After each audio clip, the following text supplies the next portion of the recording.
Hello, my marketing and entrepreneur friends. Welcome back to another exciting episode of the Let's Talk Marketing podcast, where I, your host, Katya Allison, get to explore the latest trends, techniques, and strategies in the world of marketing. Now, in today's episode, I'm excited to welcome Denae to the show. Now, Autumn is the founder of Slay on Socials and the host of the Edge of Everything podcast. Love me a podcast host. She's a social media and content creator expert dedicated to helping mission-driven creators and business owners build standout personal brands and turn their passions into profits. Now, in this episode, we get into the art of social media and personal branding. Autumn shares her journey from fitness influencer to leading her own marketing agency, offering insights on creating impactful content and staying ahead of emerging trends. We'll cover her SPICE framework. That's right, you heard it right. SPICE, SPICE framework. The importance of empathy in your social media strategy, and also chat about practical tips for building a sustainable brand. We even talk about digital detoxing and balancing online presence with well-being. Will provide valuable takeaways for long-term success. So grab your favorite beverage, sit back, and let's dive into it. Let's talk marketing. Autumn, welcome to the Let's Talk Marketing podcast. So excited to have you on here because we're going to dive into social media. So thank you for coming on. Hi, thank you so much for having me. I'm excited to be here. Of course. Now let's have the audience fall in love with you by discovering what your path was to marketing. Let's start with what was your first marketing role? Now it could have marketing in the title. It could not. Traditional, non-traditional. What would you say was your first marketing role? Well, I feel like I have a little bit of a different history with marketing than probably most of the people that you interview on the podcast. I actually used to be an influencer. So that's kind of how I Oh, got my start in this space. okay. I was a fitness influencer and I sold some digital products and started my coaching business when I was in that era. So that was like kind of my introduction to marketing. I didn't know that I was going to end up here being like a social media personal brand consultant and actually having marketing be a foundation of what I do with clients. But yeah, I started off as an influencer. And so that's how I really got into this and like learning that, building an online business was even possible for me. Um, Mm-hmm. That's so wild, and you have so much like real world insight on how to really make social work for you. So, I mhm. know that we'll dive into that. You mentioned that's where you started. Where are you not? Where are you at now? Like, what are you doing now? Yeah, so now I actually started a social media agency and like marketing agency for helping creators and business owners with growing their brands and businesses online. So I call myself a social media and personal brand consultant, but I also love marketing. Like marketing is pretty much at the basis of everything I do with my Hmm. clients. And I like to combine marketing and manifesting. I'm a really big energetics person, but I also love the strategy. So when we talk a little bit more about like what I do and like some of my frameworks, I do combine those elements. So don't be surprised if I say stuff about like manifestation or energetics. Look, I am here for the manifestation because I think that once your brain is locked in on something, and that to me is like the key to manifesting, right? You're not allowing the other kind of like things that come at you to get in your way, right? It's Mhm. kind of like determining, I've always felt like a good day or a bad day is all about attitude. I can either choose to see that I've run into all of the red lights, or I can choose to see that I've got the green lights when I've got the green lights. And like it gives me Mhm. time to do something else in the car. It is about manifestation. It is totally about perception as well, too. So I am here for that. Now, knowing where you started and where you're at now, what do you love about what you currently do? Now, I also want to know, conversely, what, if anything, could I pluck out of it that you don't love about what you do? So let's start with the positive. What do you love about what you currently do? I feel like my favorite part about what I do now is being able to help other people and seeing their growth because it was fun, like being in the content creator role and, growing my own brand on social media. But I love helping other people. Like, that's my favorite part is when one of my clients are like doing really well and they're getting really good results and they're they're actually enjoying the process of being on social media and creating content and like marketing their businesses again. Because I know so many coaches, especially if they're not in a business niche or they're not well versed in marketing and all of those Yeah.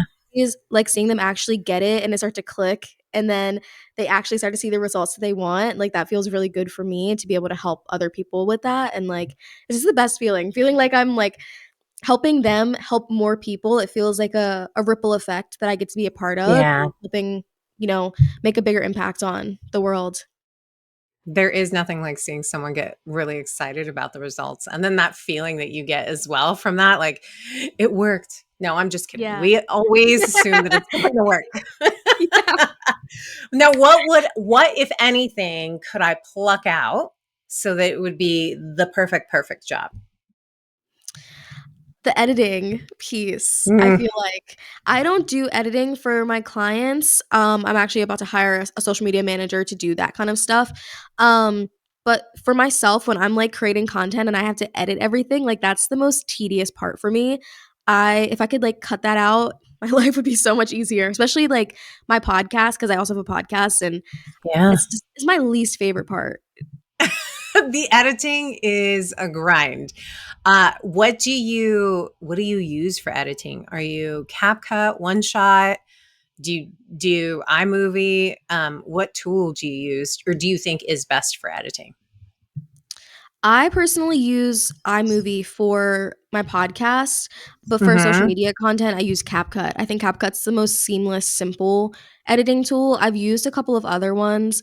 I don't know. I think CapCut's it's just easier, and then also there's certain integrations that you can use if you're, creating content on TikTok. They make it really easy to have templates that you can just like copy and paste and then upload them straight back into TikTok. And then I think Yeah. Instagram also does something similar where you can use their templates for like memes or trends or whatever. So I really like CapCut the best. This was really just a test to make sure that I was using the right tool that experts would also recommend. Now, because you're in social media, I imagine that you have to really be able to stay up to date with the trends. So, how Mhm. do you stay up to date with the trends? Is it just constant scrolling for you? Is it newsletters, books, podcasts? Like, how are you staying up to date on the trends so that you've got like the latest, greatest at your fingertips for your clients? Yeah, so I do a little bit of everything. I'm a consumer and a creator. Like I love Yeah. like actually scrolling and like being in the platforms and like following the trends and seeing when new ones pop up.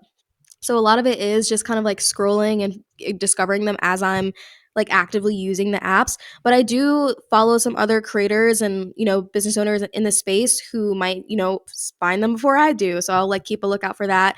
I also look at the platform accounts, like Instagram's account or Instagram's Mhm. creator account. They often will tell you what's trending and like what's popping up. If there's any new like algorithm updates or changes to the platform, like that's the best place to find out about it there. um, and then sometimes I do listen to podcasts about content and social media, but I don't really get trends and like the updates from those podcasts. It's mainly scrolling and doing research, market research and all of those things and just kind of like being a creator and a consumer and just staying on top of Yeah. it. I feel like you kind of, especially in social media, in this. Oh my gosh, I'm all tongue tied. In a marketing organization, when you are focused on social media, you have to be on all the platforms to know what's going on and to be able to Yeah. pick up on the trends. I don't know if you've gotten like that savvy enough where you can almost see when a trend is going to like start to pop off, whether it's Mhm. I mean, like, the whole Apple one, I almost feel like we could do that right now. The little The Apple dance. straight from the Yeah. core, you know what I'm talking about? I Exactly. do. I'm like, "Oh my god, how could you have predicted something like that?" Do you find that you start to get, like, a whiff of, like, "I bet you anything this is gonna pop off in a couple weeks." Oh, yeah, all the time, especially because TikTok is, like, one of my favorite places to be more of the consumer than creator, and all of the trends that we see over on Instagram start on TikTok. I feel like it's very Yeah. rare that I've seen a trend start on Instagram and then gravitate towards TikTok or YouTube Shorts or whatever. So I find them so early. Like there is one that's going on right now. I don't know if you've seen it, but it's like this girl on TikTok. She says the word demure, and now Oh my God. everyone's saying, I legitimately, now we're time stamping this, but I legitimately was going to say that one because that one is all over my feed and I cannot find the original. Look at her being demure. What is the yeah, other word? Oh very my God, that's so mindful. funny. Very mindful. She's, very demure. I so badly want to do it, but I have no idea how to pick up on it. That's why I usually have a social media translator Mhm. at the ready to be like, what does this mean? Oh, that's so That's so funny funny. you say that, social media translator, because some of my friends call me that, and It's it's so true. funny that you said that. And well, and it's funny too because I mean, I'm older because my kids are in their 20s, right? I'm I'm older, but I also am not so out of tune, but still there is this like I'm missing something. Our feeds are totally different. So I was actually afraid that you were going to tell me something that is not in my feed. So I'm feeling kind of cool and hip right now. I'm just telling you that right now that we kind of have the same feed. Basically, we're the same. Yeah. Well, now let's get into just kind of social media visibility and content. You already said this a few sentences ago about the algorithms and how you will look at like the actual platforms accounts to learn about just kind of algorithm changes. I'm really wondering how you approach the whole algorithm play when it comes to social media. Yeah, so the algorithm tends to be like this, like, omnipresent thing that everyone Yeah. tries to, like, beat, like, you have to beat the algorithm in order to have your content seen and stuff, but I try to look at it as working with the algorithm, because, like, yeah, it's hard to understand, but I think that if you follow the patterns, and that's just all the algorithm is, it's a pattern of, behavior that is picking up on, your audience's behavior, your behavior, and then it's feeding people your content through those things. And so I feel like if you can just kind of, well, what I do is I'll study what's working for other people, and Okay. also, what Instagram or TikTok or whatever platform it is telling you that it wants. Like if they just roll out a new feature and you're not using it, you're not working with the algorithm. So I think it's Yeah. about just adapting to what the platforms are saying that they're looking for. Like I think right now Instagram, they're testing out a new feature because TikTok tested it out first. So if you've seen on the Reels page, if you're scrolling, they'll have like carousels now, which were traditionally, you know, Yes. swipe posts with pictures. You can see those on the Reels page because TikTok, like they're in direct competition. So whatever is being rolled out that's new, you want to just kind of focus on incorporating those into your strategy. I wouldn't make it like your whole Yeah. strategy to do quote unquote what's working, but doing those things when it's new definitely will help your engagement, help your visibility because you're listening to what the platform is telling you. And then I just kind of, look at TikTok first because I think that anything that happens over there, we'll start to see on other platforms because they're kind of like the industry leader right now for short form content, and every other platform is trying to compete with what TikTok is doing. So I Yeah. think just kind of paying attention to those things, studying the algorithm, studying bigger creators, and just being flexible and adaptable. I think sometimes people get caught up in what was working instead of what's Mhm. working right now, and they keep trying to do the same thing that got them like success before, and they're not willing to pivot or evolve their strategy. So I think just like keeping up with those updates and being flexible and implementing as you see things starting to roll out.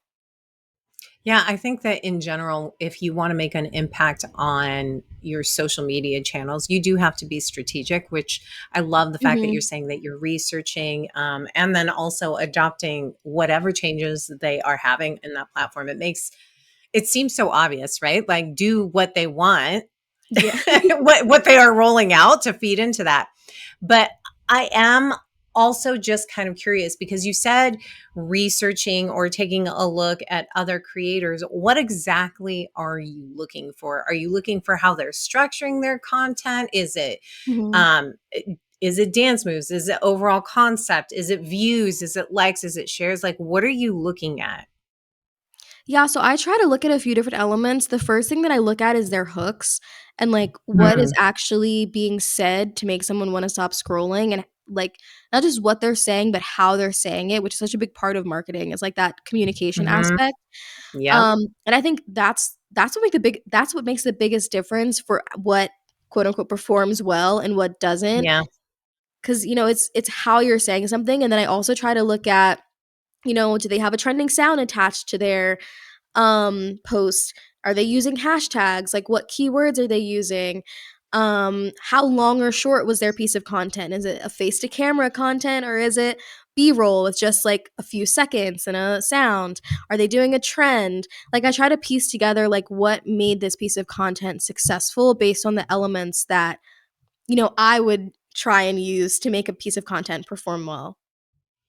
I love that. Now, I think that for every creator and every brand, it's going to be different as far as like what's working for them on social and what's not working for them. When Right. you're looking for just kind of like the inspiration, what are some tips for a brand who wants to kind of compete in this space but doesn't really know how to get into it, doesn't know necessarily what trends or who to be watching? So I'm not being very articulate in this question.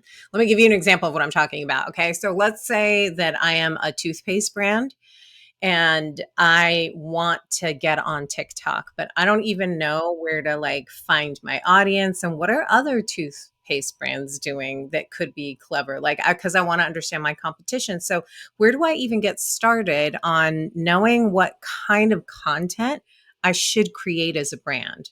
And maybe we can Mhm. just look at TikTok because I think that all platforms are very different. But like, if I want to start a TikTok from this made up toothpaste brand. Yeah, I think because TikTok is they have so many different features that you can use, especially if you're like a new creator. And Yeah. it's gonna be different if you're a personal brand versus if you have like a bigger company or corporation that's kind of separate from the owner of that company. Yeah. But I think starting with like doing some research and looking at the comments. The comment section on TikTok is so funny, and you'll learn Oh, so much yes. about people and their behavior and their mindset and what they need and what questions they have, and everything that you want to know you can find out in the comments of someone's post, especially if it's like a viral post or something that's doing really well. And if you look at other brands that are similar to you and just go to their pages and kind of scroll through their content and seeing what's working for them and then what their audience is asking in the comments section, I think that's really cool. And then TikTok has this thing called creator search insights.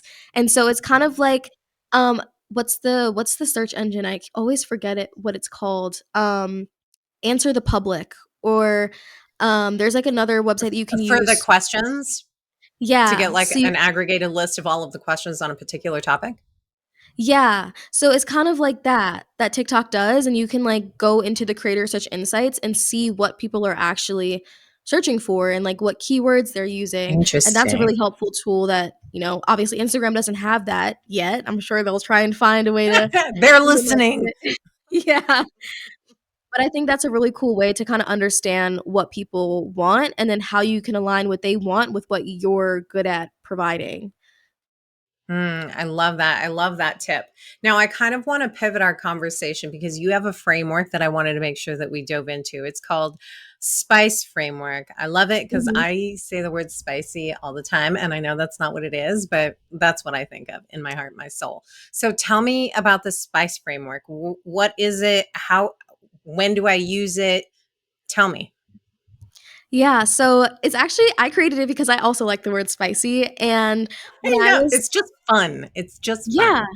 it is, and I think that spicy content is what people want and it's what people need, and so one day I was just, like, doing some work for some of my clients, and I just came up with the acronym, and it's really just supposed to help you with creating magnetic content and marketing that attracts your dream clients and community, and the acronym is S is for specific, P is for polarizing, I is innovative, Ooh. C is consistent, and E is empathetic. And I think when you combine those 5 elements, or if not combine them all at once, but like throughout your strategy and you really speak to those different points in your content and your marketing, you're going to attract the dream clients and community that you want. And I can go through all of them individual if you want me to. I most definitely do want you to go through them individually because I've got questions. Okay, So S. cool. Yeah, so S, being specific, I think people are too general online because I Okay. think some people think that they need to be general or in order to reach more people, but it's kind of the reverse. Like the more specific you are, the more people that you're going to reach. And especially if you can speak to like the specific experiences, thought processes, emotions, habits, behaviors, whatever that your dream client or follower, community member, whatever you want to call them, if you can speak to them specifically and really get into their like subconscious mind and what's going on beneath the surface, you're going to be able to attract the right people for your brand and for your business. And so I really try to focus on, like I said, just speaking to their specific underlying experiences and emotions and habits. And another big part of being specific is using clear, concise language. Because one thing that is, I really believe to be true is that if you're not clear, then it's confusing. And I think Yeah. sometimes people try to use like fluffy or like pretty like writing or Ye- communication because you want it to sound good, but if it doesn't matter if it sounds good if someone else is confused about what you're actually trying to Yeah. say, or even what you do as a service provider or as business owner. Like if you're not clearly articulating the value that you provide to someone, like you're not going to be able to convert someone from follower to client. So I think that's really Yeah. important, just being specific. And then the last part of that being specific is just having one main takeaway or one main point per post. I Yeah. see so many people trying to cram their entire program or service into every single post versus like focusing on one thing, like one main takeaway. And then the next post, you can focus on another thing and then another thing. And then it's just kind of this library, or I call it like a garden of content where your content is supporting each other, but you're not overloading every single post with too much stuff. So there's so Yeah. much more that I could dive into with each of these, but those are like the Oh, main things. no, that's perfect. I'm also very interested in P, which you said is polarizing. I had like Mhm, a knee jerk because polarizing to me is polarizing, right? Like that mhm. feels like such a gamble on social media, especially nowadays. So I'm going to need you to define that one a little bit more for me and give me like an example of what that means like in action. Yeah, and I know, like, whenever I say polarizing, people automatically assume it's, like, not that it's a bad thing, but kind of like you said, that, like, knee-jerk reaction because I think Yeah. like cancel culture has made people a little bit hesitant to be Yes. polarizing on social media and to actually say how they feel and to not sugarcoat things. So I think that like being polarizing isn't necessarily about offending people. Like I don't know if I can curse on this podcast, but I think Yes, being please do. polarizing like you can be polarizing without being an asshole. I think that's Yeah. that's where like some people get confused. Um so it's not being divisive just for the sake of like causing drama, but it's really about Yeah. to people who believe what you believe. And then, building your community based on like your shared values and making people feel seen and understood and like they're a part of something bigger. And then just like positioning yourself as a thought leader and not just a follower. Because I think a lot of people are afraid to say what they really feel. And we get most people, they get kind of like caught up in following the trends and following the conversations Yeah. and not starting them and really being like an advocate for what they believe in. And so I think being polarizing is just like sharing your hot takes and your opinions and beliefs and, can call out specific industry practices if you're in a certain niche and there's like, there's a culture and there's certain things that are done in every single niche. If you have a different opinion or way of doing things, talk about it. Being a little bit controversial and like not being afraid to attract some people and repel others because I think not everyone's going to like you and you're not meant to serve every single person. Like some people Yeah. should dislike you, some people should disagree with you, and those are not your Yeah. people.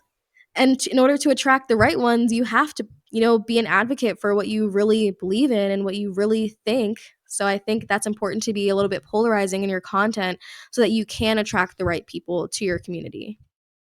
I love that. Now I. Yeah, so I is innovative, and I always say don't follow the trends, start them. And that really just Mhm. comes down to like, being the person who can introduce fresh ideas and perspectives and start the conversations. And then I also think it's important to like use creative and unique content creation techniques that other people aren't doing. because I think we're all kind of like in this bubble, especially if you've been in it for a while and like everyone's doing the same thing. So that's Yeah. why when someone's doing something differently, whether it's the type of content that they're doing or their editing style or a new trend, like that's why it pops off because it's different than what everyone else is doing. So if you can be a little bit more innovative and like share some new perspectives, you know, start a trend that someone hasn't done before, then you're going to be Hmm. the one who's actually like leading the conversations, leading the trends versus just following them. And then also another piece of that is talking about how you as a service provider are different and what you're doing differently than everyone else in your industry or in your niche. Like what unique frameworks and methodologies do you have? What are the benefits of your program that are different than what someone over here is offering at the same price point or less or whatever. I love that. We did SPIC. Tell me Yeah. about C. So C is consistent, and it's not just Hmm. consistency in how often you post, but also in how often or but also in how you show up, not just how often. Hmm. So repeating the same core messages over and over again, some people are afraid to repeat themselves, but people need to hear the same thing over and over and over again in order to actually get it. And especially if you're talking about, making a sale, like people need to hear something or see something so many times before they're actually ready to take that step to invest Yes. in something. Um, and then also just like your brand voice and building that like brand recognition. If you're not consistent and you're always changing up, whether it's your content pillars or your values or your visuals or whatever, and you're not sticking to a consistent routine for your audience, for your community, people are going to be confused. They're not really going to get to know you and like associate you with a specific outcome or message or whatever you want people to know you for. If you can be consistent in showing up for that, I think that's really important. And creating associations for your audience and, how you show up, whether it's your hair, or your clothes, if you have like catchphrases or slogans, if you have a name for your community, if like to wear certain brands, like someone that I know, she's always got a Starbucks cup in her hand. And I'm like, I don't know why that sticks out for me, but it just does. It's her Um, thing. It's her thing.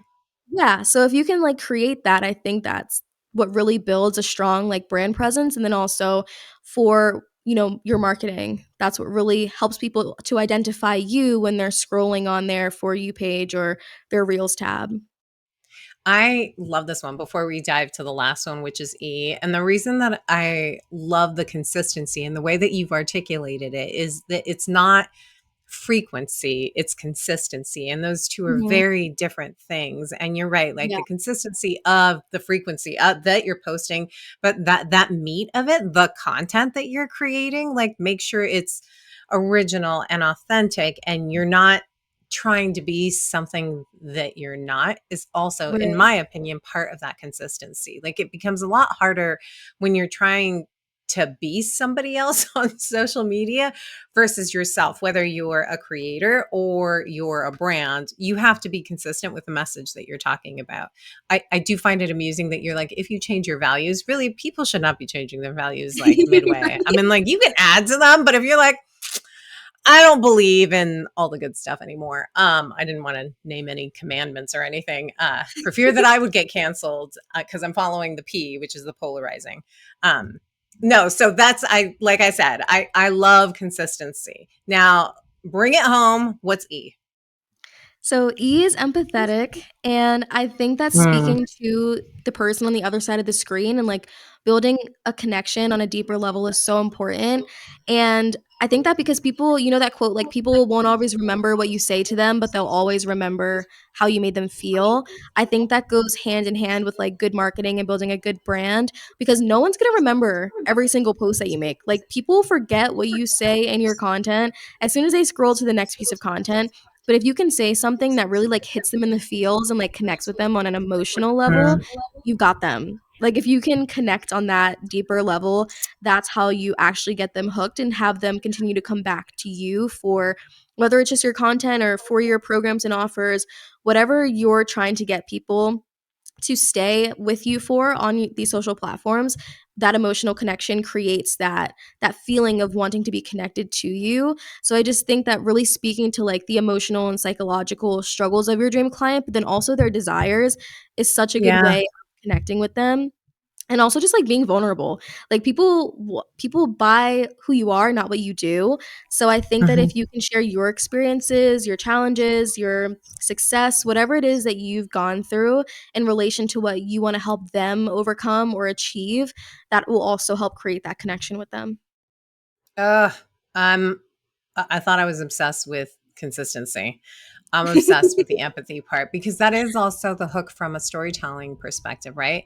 And I Right. think sometimes, and I don't know if you ever find this whenever you're explaining empathy or even like trying to connect with someone emotionally, there is almost this connotation that I don't know if it's like tears or like we're sitting on a sofa, like, or laying on a sofa, like divulging all of our personal, whatevers. But like empathy is really just hitting on like exactly that feeling, that emotion. And it's not always positive. And you can still use that, I feel like, from a marketing perspective too. And even more so when you take your SPICE framework and connect that when you're empathetic with a frustration and you deliver it in a polarizing way, like Mhm. like it's an interesting mix match. So like when you started talking about the spice framework, you're like, you don't have to use them all at once, which Mhm. that would be a lot to check off, but it's a great way to combine kind of a couple of them at a time where it does work for you. I Right. love this framework. Now, Thank you. because you are on the cusp of just kind of trends in general, I'm wondering what kind of emerging trends do you see happening in social media right now, or like that you would expect to see in like the next year or two? Yeah, so I think people are actually moving back towards longer form content. I think we're Mm, kind of a little burnt out with the 3 second, 5 second rapid. I call it micro content because at that form, it's not even, I mean, at that point, it's not even like short form content. If you're doing like 3 second videos, it's micro yeah. content. So I think people want more substance and they want more like value and like connection from what they're consuming. And I've seen that over on TikTok, and I think it's gonna like that's the next wave that's coming through on Instagram as well with like face to camera content, not as much B-roll, a minute to 5 minute videos versus just like I said before, like the 10 or 3 second videos. So I think people are really going to have to develop their confidence on camera and actually developing their speaking skills and an on-camera Yeah. presence and how to actually captivate people not just with a 3 seconds but for like 3 to 5 minutes. And I think that's really challenging for some people, but it is where I see, things shifting to because I'm tired of the 3 second, 10 second content. Like I love to sit and like watch someone's video for a longer period of time. So I think that if you can start focusing on how you can develop that Yeah. skill of showing up on camera more confidently and, speaking for a longer period of time and actually keeping people's attention, then you'll be in a good place. And social commerce is a big thing. I know Instagram used to have Hmm. like the shop feature, they took it away, but TikTok shop has been popping off. Like it's kind of insane. It's like surpassed like $1 billion now over on TikTok Shop with how many people are, selling goods and the profitability of it. So I feel like that's going to be a big thing. It kind of gives like QVC energy sometimes. I think that was like the TV where you have to like hop Yeah, on. Yeah. I almost feel like it's guilt-free shopping because the Mhm. deals are just so good. Or maybe that's just me. Yeah. But No, like they I'm are. an avid TikTok shopper. The amount of things I have in my cart and I'm like, okay, if I still want it tomorrow, maybe I will purchase it. Like you have to Yeah. like put these rules in place. But I love that you said it gives like the QVC vibe. Yeah, it does, and, like, I think some people don't like it, but I actually really like it because you can say Me too. no, like, if I think if you have good boundaries with your with your wallet, like, you can see something and not feel like you have to buy everything, but I think it's such a powerful tool, like, know so many people who make such good money from just, like, reposting or, like, sharing the products that they're using, like, you don't even have to sell a product on there, like, you can just make commissions from it, and people do really well with that, so I think social Yeah. commerce is a big thing, and then live streaming. We've seen it with, like, Twitch and, like, even in TikTok Live, they have, like, incentives for people who literally sit on live all day and talk to their community or, like, do stuff on there. I'm not a big live streamer, but I know that is the direction that, social media and consumption is going in. So I'm going to be looking into that more. I honestly don't really like the live stuff that much, but if you like it, I would hop on it because it's a really, you know, popular thing right now, and I think it's only going to continue to get more popular in the near future.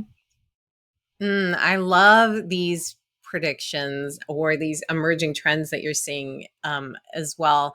I feel the same way about lives. And it's interesting that you say that because a few podcast episodes ago, I interviewed someone who totally called me out on like, why aren't you podcasting this live? Why is this interview not live? I'm like, I don't know. I want to be able to edit. Do I ever really heavily edit? No. It's usually like for technical difficulties that have happened, but there's something about like the live. But you're right, like the people that do like to do it and then also like to view it, that's definitely a specific group. So it'll be interesting to Yeah. see how if and how it grows. Cause I think like you have to, or maybe it's just me. Cause I guess on Twitch, how do you could just be watching someone be watching something, which is That's literally I was wild. talking about this with someone else the other day, and I think it's so weird. Like, I don't wanna watch someone play a video game. Like, why wouldn't you just wanna play the video game? You know what I mean? But I get that, like, some people like it, and especially, like, the younger generation, like, they're obsessed with, like, watching other kids play with toys, and I'm like, "Why don't you just get the toy?" But, like, that's what they like, so Yeah, it's exactly. It's definitely, I think it's a demographic, right? Like that Mhm. speaks to, it's not, we don't fall into that community category, which I think is interesting. And so that's also what I really like about your emerging trends is that it's not like a one size fits all emerging trends. No. It's a it fits to what you like Mhm. kind It's of very emerging niche. trends, right? Yeah. Yeah, that's so funny. I could talk about social media with you all day. I do have one final question. And that question is if you knew then what you know now, what is your marketing or non marketing advice that you give to yourself?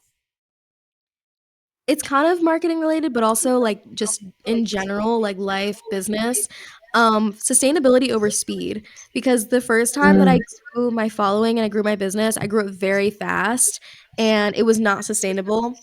So this time around when I'm approaching, like, not, like, going back to the success that I had the first time around, but, like, yeah. the way that I wanna build my business for the long term, I really wanna focus on the sustainability over speed. Like, I know I'm gonna get to where I wanna be, but I don't wanna get there so quickly that I don't have the, like, strategic infrastructure in my business to support that kind of success, and then also the emotional, like, nervous system regulation skills Yeah. to actually hold it and, like, grow it. So if I could tell my younger self one thing, it's just, like, "Slow down.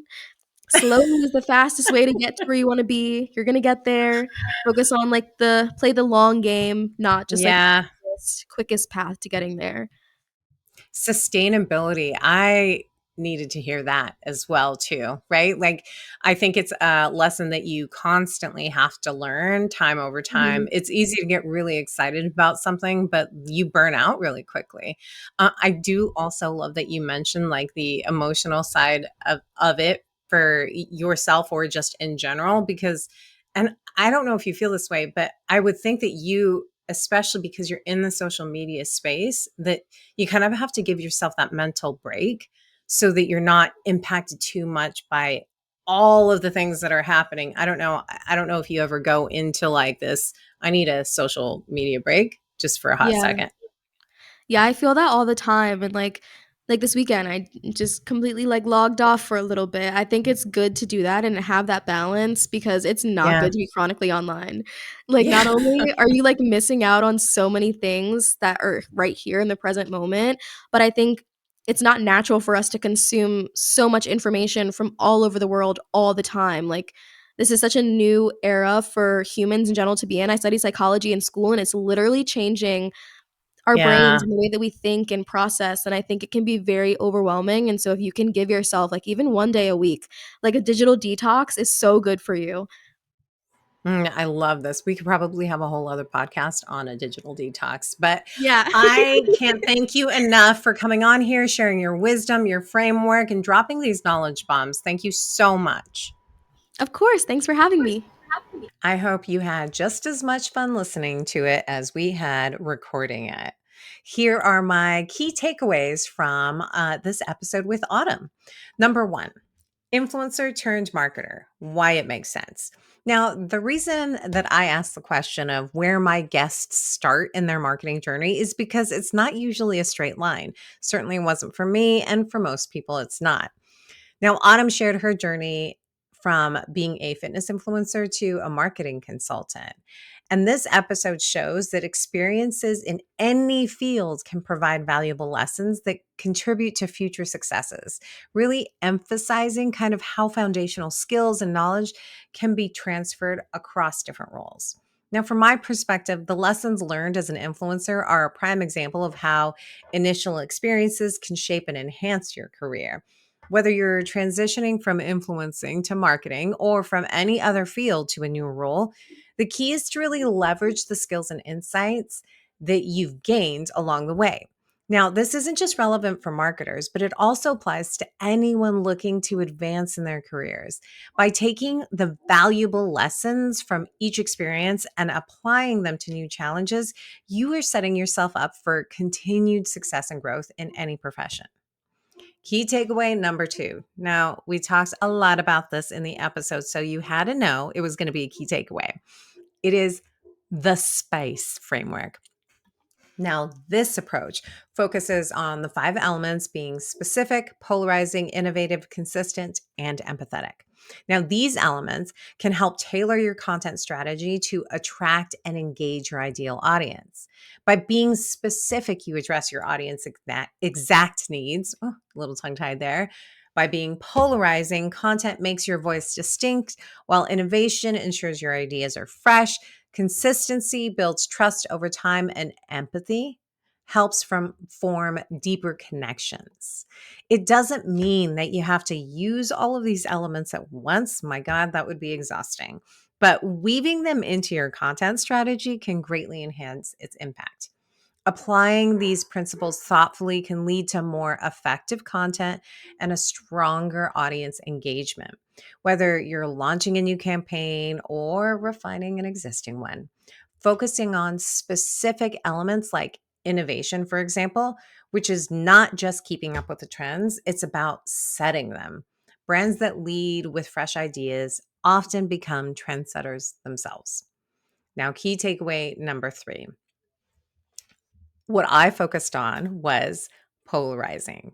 So, polarizing content, don't let it scare you. That's my key takeaway. Polarizing isn't about offending people, but about sharing your authentic beliefs and values. This approach helps build a community around shared values and positions you as a thought leader. It's about attracting those who resonate with your perspective and not being afraid to repel those who don't. This strategy really helps you stand out and engage more meaningfully with your audience. The key is to stay true to your core beliefs while expressing them clearly. It's not about seeking controversy, but rather it's about being bold and distinct. This can really attract a dedicated following who shares your values, leading to more meaningful interactions and ultimately really strong brand loyalty. By embracing this approach, you're not just another voice in the crowd, but a leader in your field. Now, what did you take away from today's episode? I want to hear it. Post it on the Let's Talk Marketing LinkedIn page or YouTube channel. Leave it in a review on Apple. Slide into my DMs. Let's keep this conversation going. A special thank you to my podcast editor, Johnny Ike. And thanks to you for spending your time with me today. Until next time, may the conversation flow, the laughter linger, and the outlook remain optimistic but grounded in reality. This is Katya, signing off.